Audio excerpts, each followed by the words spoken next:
Isa pong mapagpalang araw ng pagsamba sa inyo pong lahat. In behalf of Covenant of Grace Reformed Baptist Church, pinaabot po nila ang pagbati ngayong araw ng pagsamba.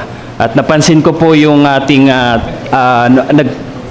parang nagkamali po ata ako ng chat sa text. Ang text po natin ay Psalms 145, hindi po 54. Kaya po paumanhin po kung nagkamali po ako ng pag-chat sa ating kapatid. So Psalms 145.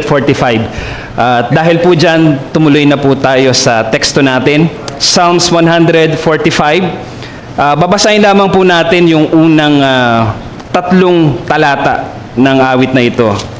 I do believe, if you remember, last month ay pinag-aralan po natin, aking ibinahagi ang Psalms 145 verse 3. At ngayon po ay kukunin natin ang Psalms 145 verses 1 up to 2. Pero babasahin po natin ang unang tatlong talata. Kung naroon na po ang lahat, ibigay niyo po ang inyong buong pandinig sa pagbabasa ng banal na kasulatan sapagkat ito ang salita ng Diyos. Basahin po natin ang talatang isa. I will extol you, my God, O King, and I will bless your name forever and ever. Every day I will bless you, and I will praise your name forever and ever. Great is the Lord, and highly to be praised, and His greatness is unsearchable. Tayo po ay manalangin. O aming Diyos, sa oras na ito, kinikilala namin na ang pagkakilala, ang pagkaunawa sa inyong kadakilaan at kagandahan, ito ay isang gracious gift. Ito ay para i-desire ito, hanapin namin, hangaan namin, ibigin namin. Hindi ito gawain ng isang makalaman. Hindi ito gawain ng isang patay sa spirito. Ito ay gawain ng mga binuhay sa spirito, mga ipinanganak na muli, mga binago at pinananahanan ng inyong spirito. Kaya sa oras pong ito, aming Ama, nagpapasalamat kami na maaari naming makita muli ang inyong ipinahayag na kaluwalhatian, kadakilaan at kagandahan. At maaari namin itong pagbulay-bulayan upang maging kalakasan at pagkain ng aming mga kaluluwa. Samahan niyo po kami sa oras na ito at bigyan niyo ng karunungan ang inyong lingkod at ang inyong bayan sa amin pong pag-aaral sa umaga po, sa hapon pong ito. Ito po ang aming mga samo at panalangin sa tanging pangalan po ni Kristo Jesus. Amen.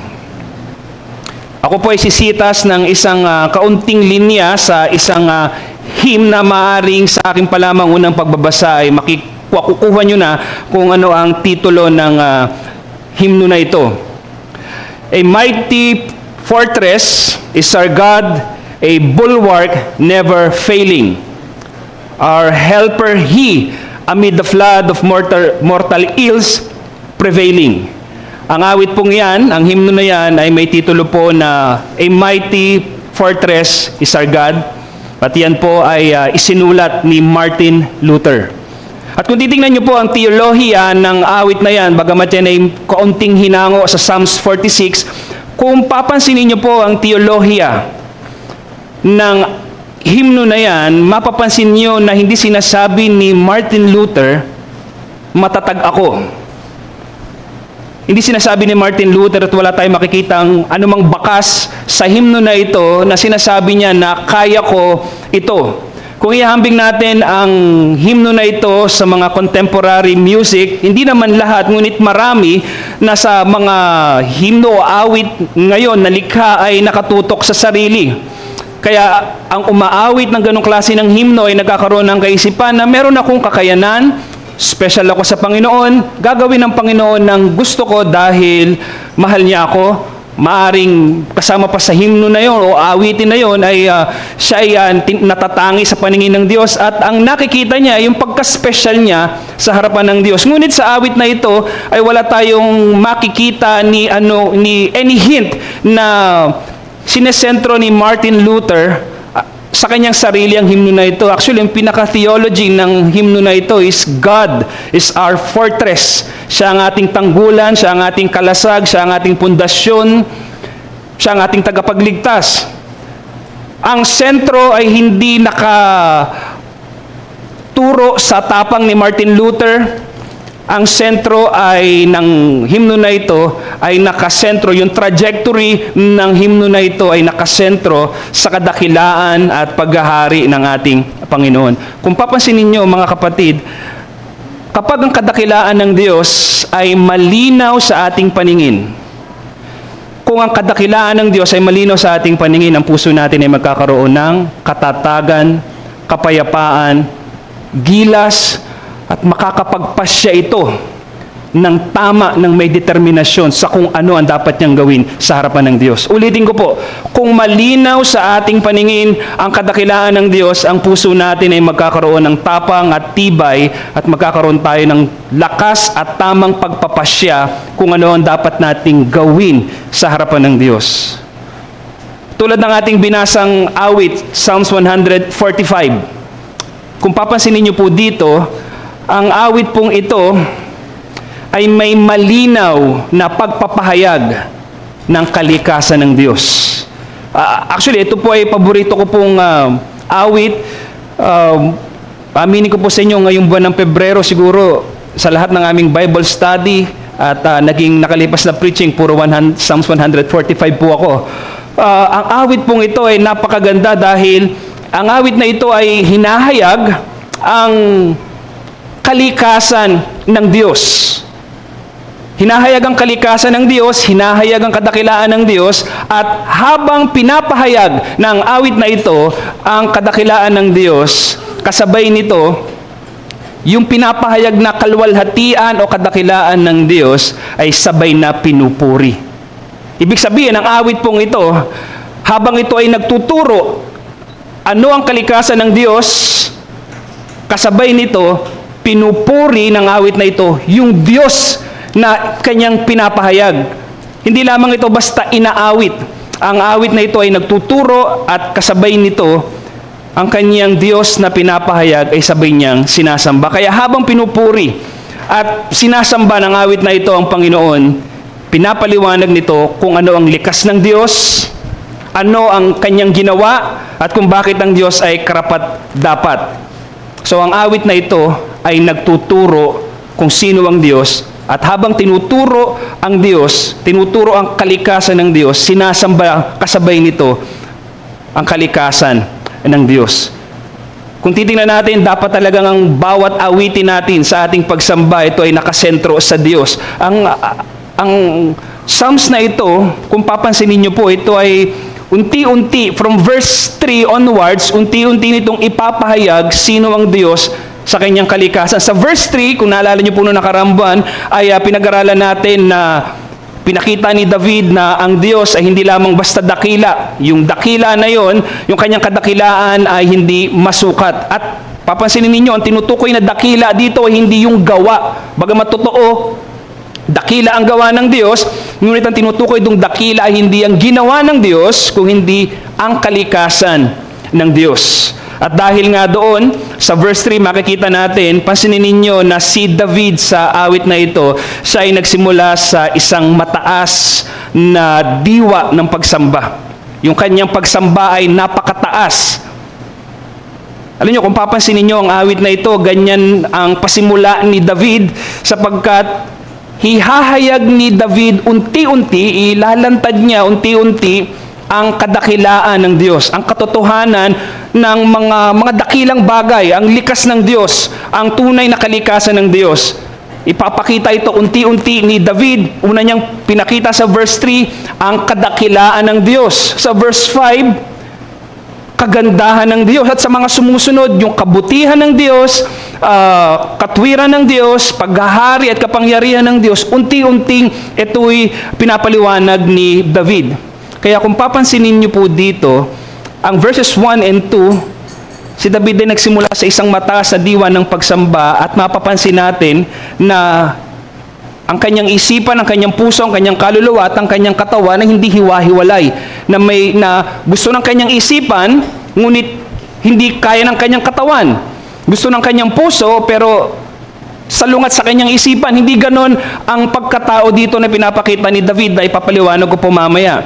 Sa verses 1 and 2, makikita natin na ang buong pagkatao ni David ay sumasamba sa Diyos dahil sa kanyang malaking pagkamangha sa Diyos niyang sinasamba. Kaya nagsimula si David sa verses 1 and 2, isang pagsamba, at verse 3, sinimula na niyang ilahad unti-unti ang dakilang kalikasan ng Diyos. At simple lamang po ang aking mensahe sa hapon na ito. Ang aking pong mensahe ay ang nakikitang kadakilaan ng Diyos. Ang nakikitang kadakilaan ng Diyos ang kumikilos sa buong pagkatao ng Kristiyano upang parangalan at ipahayag ang kanyang inihayag na kaluwalhatian. Ulitin ko po. Ang nakikitang kadakilaan ng Diyos ang kumikilos sa buong pagkatao ng Kristiyano upang parangalan at ipahayag ang kanyang inihayag na kaluwalhatian. Ang kikilos sa ating buong pagkatao ay hindi musika, hindi mga external na bagay, para ang ating buong pagkatao ay magkaroon ng pagkakaisa na parangalan at ipahayag o luwalhatiin at purihin ng Diyos. Ang makakagawa ng pagkilos na yon ay kung meron tayong pagtanaw o pagtingin sa kadakilaan ng ating Panginoon. Ang awit na ito, sa verses 1 and 2, punong-puno si David ng pagpapahayag, at may tatlo akong bagay na gusto pong ipakita sa inyo na ipinapahayag ni David. Una po, pagpapahayag ng matatag na pagtatalaga. Pagpapahayag ng matatag na pagtatalaga. At ikalawa, pagpapahayag ng kadakilaan ng Diyos sa sanlibutan. Pagpapahayag ng kadakilaan ng Diyos sa sanlibutan. At huli, ikatlo, pagpapahayag ng pagsamba araw-araw hanggang sa walang hanggan. Yang tatlong yan ang ating titingnan sa ating mensahe. Ngayon po ay dumako tayo sa ating unang punto. Pagpapahayag ng matatag na pagtatalaga o pagpapasya. Pansinin niyo po sa ating binasang talata from verses 1 and 2 na 4 na ulit na binanggit ni David yung I will extol you, I will bless you, I will praise you, I will bless you. 4 na ulit na binanggit ni David ang I will. At kapag sa Hebrew poetry, kapag ay inulit ng higit sa 2 o mahigit sa 3, pero ang 3 ay sapat na, ngunit dito ay 4 na inulit, meron itong emphasis, meron itong binibigyang diin. At hindi dapat natin palampasin kung ano ang gustong sabihin dito ni David. Actually, itong I will na ito, itong repeated I wills ni David, tinatawag po itong volitional verbs. Sa simpleng paliwanag, ang ibig sabihin po ng volitional verbs, ito po ay pagpapahayag ng buong kalooban at matibay na pasya. Na sinabi ni David, I will ng 4 na beses, pinapahayag niya dito yung kanyang kalooban, pinapahayag niya dito yung kanyang matibay na pasya. Ito ay pagpapahayag ng malinaw ng determinasyon ni David. So, ibig sabihin, sa verses 1 and 2, si David ay nagpapahayag ng kanyang determinasyon. Merong bagay na gustong gawin si David, at sa gagawin niyang yon, siya ay determinado. Ayun ang gustong bigyan diin, kaya 4 na ulit na sinabi ni David, I will. It emphasized his determination, his resolution. Kaya malinaw po ang Psalms 145 na nagsimula dito si David sa isang tiyak o matatag na pagpapasya o determinasyon. Sa anong konteksto? Saan siya ano yung kanyang determine na gawin? Ano yung kanyang saan tumutukoy yung kanyang determinasyon? Ano yung kanyang buong kalooban na kanyang pinasya na kanyang gagawin at siya ay determinado? Sa context ng verses 1 and 2, si David ay nagpapahayag na siya ay determinadong sumamba at purihin ang Panginoon. Ang talatang 1, 2, hindi lamang inilalarawan kung ano yung gagawin ni David. I will extol you, I will praise you, I will bless your name forever and ever. Hindi lamang yon, hindi niya sinasabi kung ano yung kanyang gagawin, hindi lamang niya sinasabi yon, kung hindi ipinapahayag ni David ang kanyang buong kalooban at ang kanyang matatag na pagpapasya na siya ay determinado, walang makakaharang, sasambahin ko ang Diyos. Yun ang gustong ipahatid dito ni David. Ang pagsamba o papuri ni David ay hindi basta-basta, kung papansinin nyo dito. Hindi siya dala ng kanyang emosyon. Hindi siya dala ng mood o hindi siya dala na parang na-motivate siya dahil sa atmosphere o hindi ko alam kung anong ginawa ng Panginoon dito, pero wala tayong makikitang hint na ang motibasyon ni David ay external.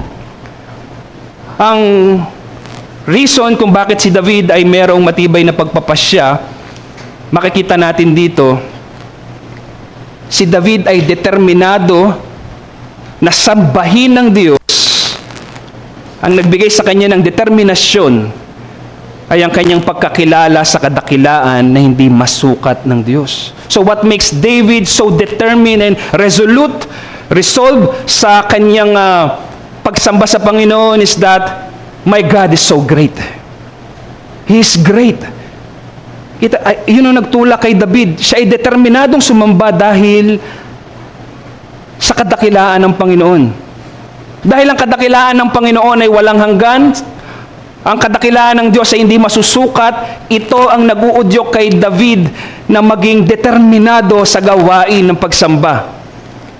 Ito ang nagbibigay kay David, ito ang nag-uudyok kay David ng determinasyon na dapat niyang dakilain, na dapat niyang purihin ang Panginoon dahil ang Panginoon ay dakila.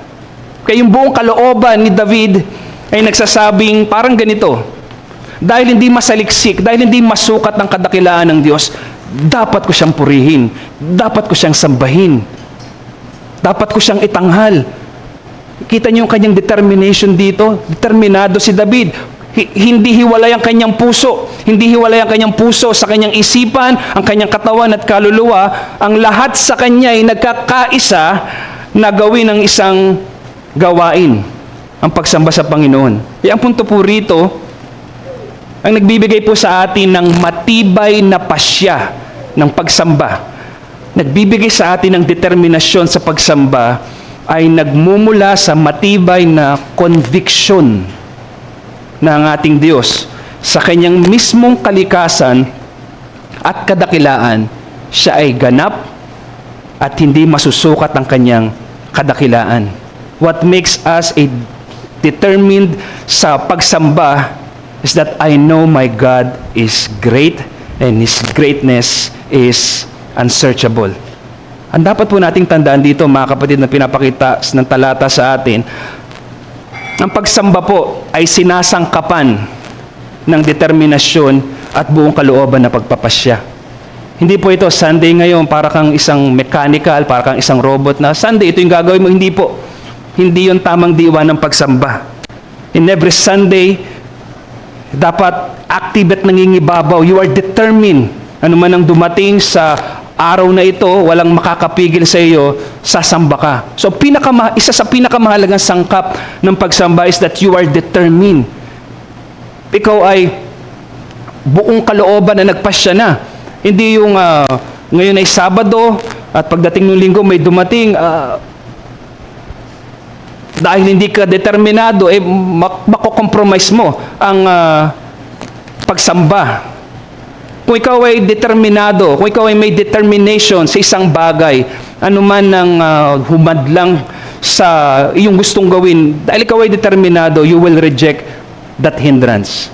Alam niyo po, meron akong isang experience na meron kaming gustong puntahan. Ako po personally na isang park. At ako po'y excited dahil nakita ko sa picture yung park na yon ay maganda, pwedeng maglagay ng upuan, pwede rin ng tent. At ako ay excited dahil yung park na yon ay maganda yung scenery. At ako ay nag-prepare. Ngunit, nung malapit na yung araw na yon, same day, ay ako po iniyaya mag-basketball. Ako po ay talagang, yan ang aking unang minahal na sport, ang basketball. At bawat liga po sa amin, ako po ay kasali. Kaya nung pong dumating yon, yung aking pinakamahal na sports, basketball, ay nagkasabay sa pagpunta namin sa isang park. Madali kong tinanggihan, bagamat mahal ko tong sports na ito. Sabi ko, hindi ako makakasama sa inyo dahil kami may pupuntahan. Alam niyo po kung paano ko na-reject yung isang bagay na mahal ko? Because I am determined na gusto kong puntahan yung park na yon. Dahil may nakita akong maganda sa park na yon. May nakita akong may umakit sa akin sa park na yon. Kaya determinado ako na pumunta. Alam niyo mga kapatid, ang gusto kong illustrate dito ay ganito. Kung nakikita mo ang kagandahan ng Diyos, sinabi ng ating talata, ang kadakilaan ng Diyos ay hindi masukat. At ang unang kadakilaan na pinaliwanag ni David sa verse 5 ay kagandahan ng Diyos. Kaya kung ikaw ay mulat sa kagandahan na hindi masukat ng Diyos, magkakaroon ka ng determination na sumamba sa Panginoon. Hindi mo kailangan ng mga external stimulation. Sapat na makita at mulat ng iyong mata sa hindi masukat na kagandahan ng ating Panginoon. What makes us so determined na hindi tayo kayang pigilan, na buong kalooban mong papasyahin, sasamba ako sa Panginoon dahil nakikita mo ang kanyang kadakilaan. Alam niyo, kahit tayo ay mga mananampalataya na, bagamat ang ating puso ay binago ng Diyos sa pagiging patay, meron tayong kakayahan na sumamba ng tama. Totoo po yun. Meron tayong kakayahang sumamba ng tama. Ngunit, hindi laging nagkukusa ang ating katawan. Bagamat may kakayahan tayong sumamba ng tama sa tulong ng Espiritu ng Diyos, minsan o madalas, hindi ito nagkukusa, hindi tuloy-tuloy na masigasig ang ating sarili sa pagsamba. Ngayon, ang tanong, ano ang kailangan natin bilang mga mananampalataya na laging maging masigasig, na laging determinado sa pagsamba sa ating Panginoon? Mga kapatid, ang ating kailangan ay patuloy dapat nating pagmasdan ang Diyos. At hindi lamang pagmasdan mo ang isang partikular na katangian ng Diyos na kanyang ipinahayag. At dito, based on the context of Psalms 145, greatness, ang unang pinakita ni David is the beauty. Sinabi ni David sa verse 5, on the glorious splendor of your majesty and on your wonderful works I will meditate. On the glorious splendor of your majesty, a language of beauty. Sinasabi ni David, hindi lamang ang Diyos ay dakila at walang sukat. Sa kanyang pagiging walang sukat, ang kanyang kagandahan ay ganoon din.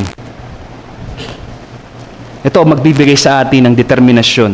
Ito magbibigay sa atin ng buong kaloobang pagpapasya sa pagsamba. Si Jonathan Edwards, nang siya po ay pumasok sa Yale University noong 716, at nagulat po ako ng aking nabasa na sa edad na 13 anyos ay pumasok na siya sa Yale University, at talagang napakadunong, napakatalino ng taong ito. At makikita nyo sa kanyang writings, at isa sa nakuha ko from John Piper, yung pag-ibig ni Jonathan Edwards sa sovereignty ng Panginoon. Sa lahat ng writings na nabasa ko ni Jonathan Edwards, laging may emphasis si Jonathan Edwards sa sovereignty ng ating Panginoon. He loves the sovereignty of God. Sa kanyang pag-aaral sa Yale, sa kanyang murang edad, hindi yung kanyang katalinuhan ang nagbago sa kanyang buhay. Alam niyo po, isang araw, isang ordinaryong araw, nang siya ay nagbubulay-bulay ng banal na kasulatan, bigla niyang naranasan, based sa kanyang biography, kanyang naranasan ng malalim na pagkaunawa sa kalwalhatian ng pagkadiyos ng Diyos, at dito nagsimula ang pagbabago ni Jonathan Edwards. Nagkaroon siya ng radical change sa pagtingin sa ating Panginoon. Mga kapatid, ang simpleng pagbubulay-bulay ay hindi lamang may kakayahang bumago sa atin. Ang simpleng pagbubulay-bulay, ito magbibigay sa atin ng determinasyon sa pagsamba, dahil this is the place where we can behold the greatness, beauty, goodness, holiness, loveliness, mercy of God. Narito sa espesyal na kapahayagan na ito ng ating Panginoon. So, ano ang kailangan natin? Ang kailangan natin ay magkaroon ng palagiang pagtingin, pagmasdan ng kagandahan at kadakilaan ng ating Panginoon. Ikalawang punto po, pagpapahayag ng kadakilaan ng Diyos sa sanlibutan. Pagpapahayag ng kadakilaan ng Diyos sa sanlibutan.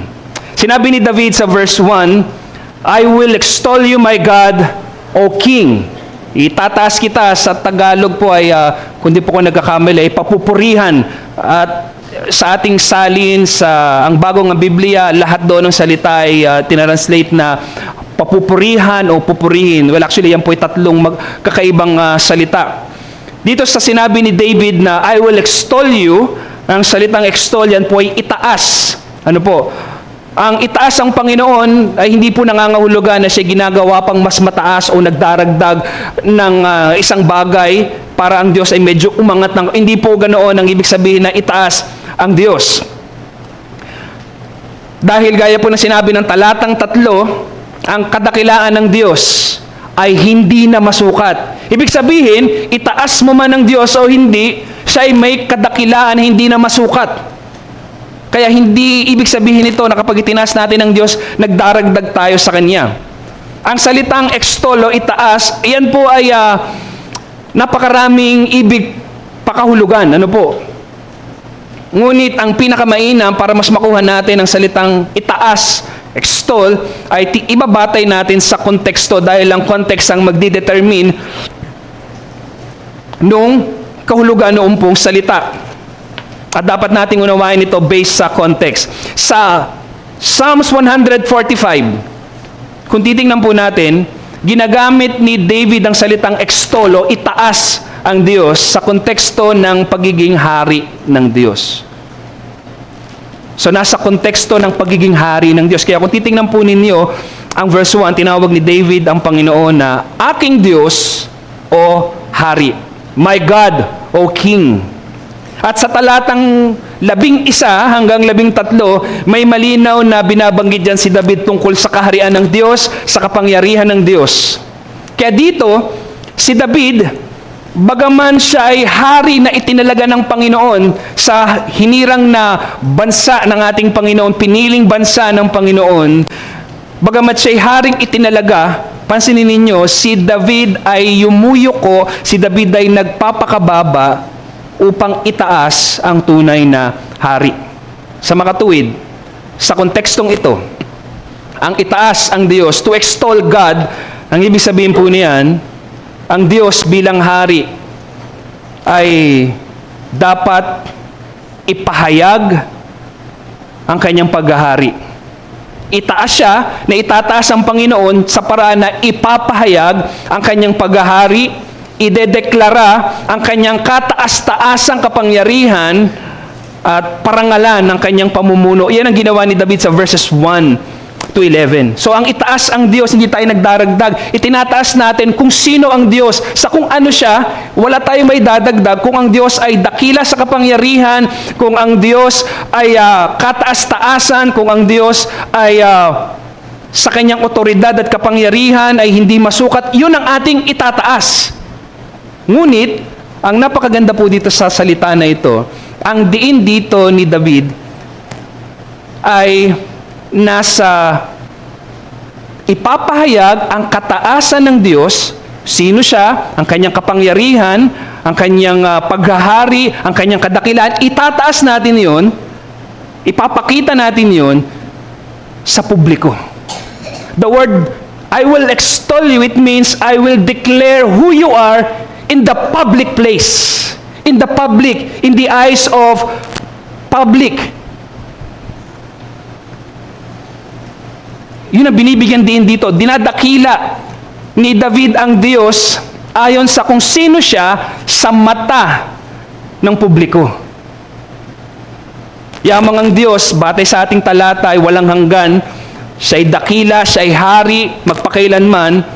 Alam mo, nakikita rito, dapat nating makita rito na nararapat na at kailangan na ang Panginoon ay hayagang itanghal, itaas sa kanyang pagkadiyos sa publiko ng kanyang bayan. So ang pagtatanghal dito, ang pagtataas sa Diyos, ay tinatanghal natin siya, itinataas natin siya in the open place, sa mata ng madla, sa mata ng tao, sa mata ng mga lahat ng may pandinig at may mata. Kaya makikita natin dito ang tunay na pagkakilala sa hindi masaliksik na kadakilaan ng Diyos. Ito ang magtutulak sa mga mananampalataya ng hindi lamang personal na debosyon, hindi lamang personal na paghanga, kung hindi yung yung ating pagkakilala sa kadakilaan ng Diyos, ito ay magdadala sa atin para ipahayag sa publiko sino ang ating Diyos. David cannot contain himself na napakadakila ng Diyos ko, kailangan ko itong ipakita sa lahat, kailangan ko itong sabihin sa lahat. Kaya dapat nating ipahayag sa harap ng lahat ang walang hanggang kadakilaan ng Diyos. Kung ang Diyos ay hindi masukat sa kanyang kadakilaan, hindi sapat ang tahimik na paghanga. Tama yun. Meron kang personal devotion, meron kang sariling paghanga, tahimik na paghanga sa Panginoon. Ngunit ang tunay na paghanga sa kadakilaan ng ating Panginoon, dapat natin itong iproklama, ipahayag sa publiko. Alam niyo, dapat ninyo pong makita rito, ito ang gustong gawin ni David. Kaya sinabi po sa verse 4, one generation shall praise your works, so another. Bawat henerasyon ay magpapahayag. Sa talatang 21, and all the flesh will bless His holy name. So from Him, ipapasa niya ito sa lahat ng generation, at pagdating sa verse 21, all flesh. So yun ang tinitingnan ni David. Magsisimula sa aking sarili, ipapahayag ko sa publiko, sa lahat ng henerasyon, at ito'y matatapos sa lahat ng laman, sa lahat ng may buhay. Ang dapat nating makita po dito, mga kapatid, ang pagpapahayag ng kadakilaan ng Diyos ay hindi po pasanin, kundi ito po'y pribilehiyo. Ang ipahayag kung sino ang Diyos sa publiko, ito po'y hindi pasanin, ito ay pribilehiyo. Hindi lahat ay nakakakilala sa kadakilaan ng Diyos. Hindi lahat. Kaninang umaga, pinag-aaralan namin ang theological aesthetics, ang study of beauty and the study contemplation of the Lord's beauty o beauty of the Lord. At kanina aming nakita sa aming pag-aaral, bagamat ang Diyos ay nagpahayag ng kanyang kagandahan from creation, redemption, and glorification. For example, sa general revelation, may beauty ang Diyos na pinapahayag, ngunit hindi lahat ay nakikita. Hindi lahat ay nakakakita rito.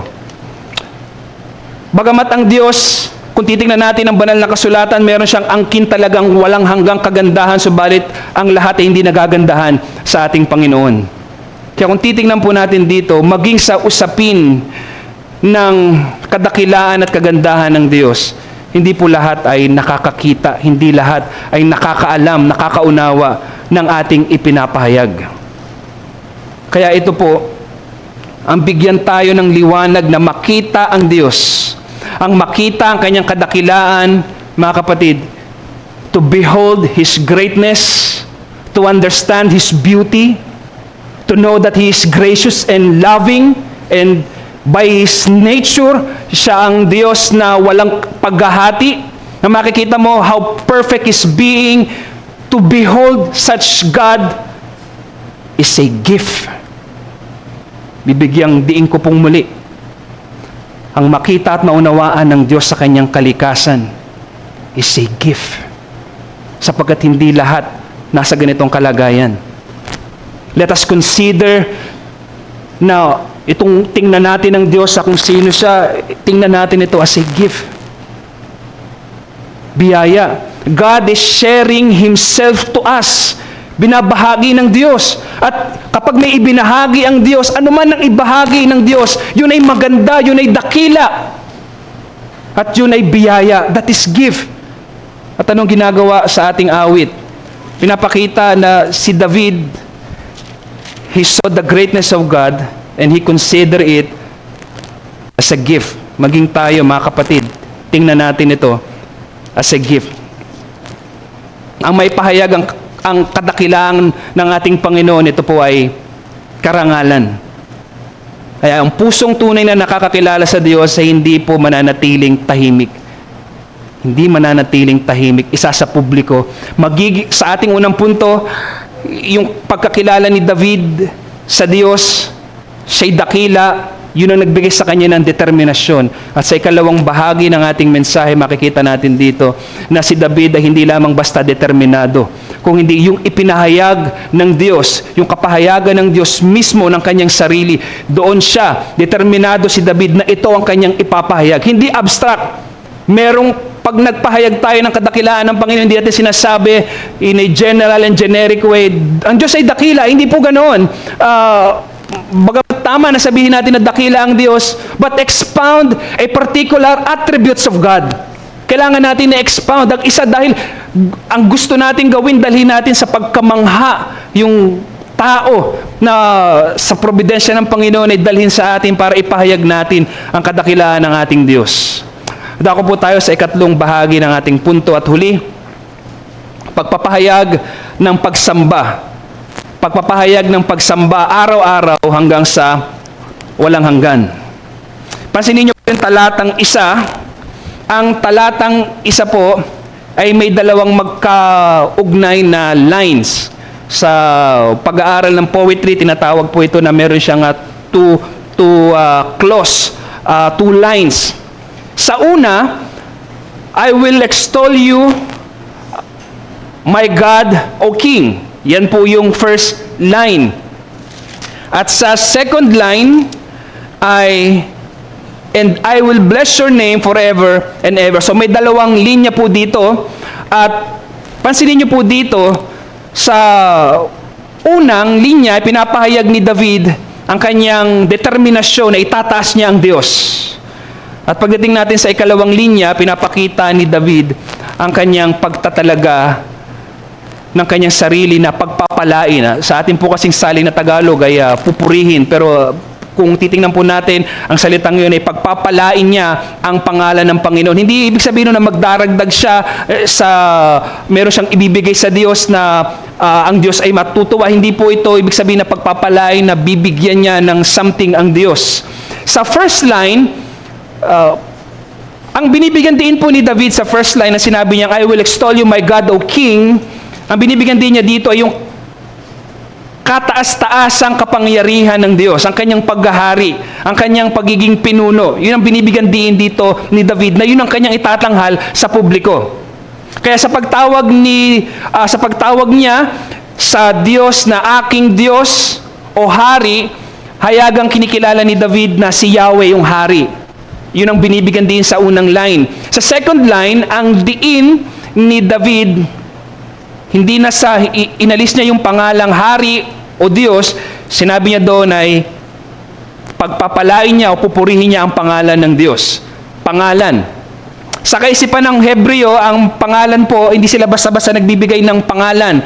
Kapag ibinigay nila ang isang pangalan, yan po ay pagpapahayag ng katangian ng taong yun. Kaya may meaning lagi po ang pangalan sa kanila. Ibig sabihin, nang sinabi ni David na, I will bless your name, ang tinutukoy po dito ni David ay kapag ipapahayag niya ang Diyos, ipapahayag partikular sino ang Diyos, yung kanyang katangian. At yung salitang bless nga po dito sa ating Tagalog ay pupurihin.